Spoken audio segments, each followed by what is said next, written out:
This video is a response to a viewer's question. They say, "Hey Adam, I need to repair my garden hose and I'm wondering if you know which connectors are better than others and which one I should get.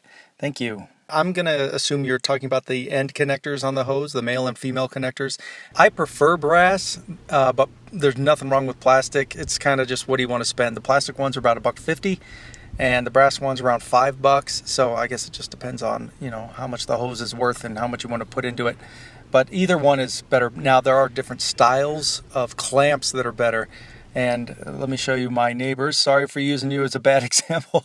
I really don't like these hose clamps for garden hoses because they have this bit of metal that sticks out on the side. It just doesn't feel nice when you're holding it. So just don't get this kind and you'll be all right.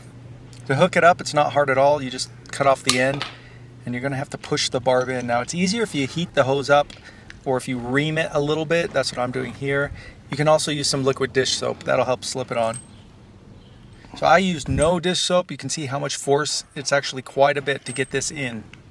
With this kind of brass connector, there's two parts, so you need to put something up inside so that you can force the hose on all the way.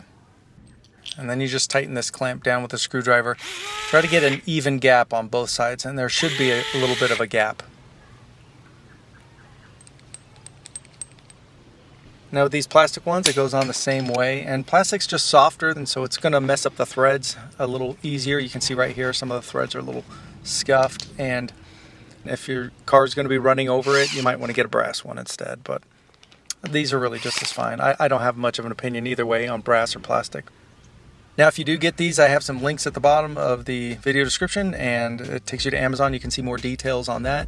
But I recommend at least the plastic ones. Just going to Home Depot and Lowe's. They're going to be cheaper there, about $1.50 is what I found. I think the Amazon ones are a bit more. So save yourself a little bit of money if you like. And that's it. A little quick video. Hope it helps. I will see you guys next time. Take care.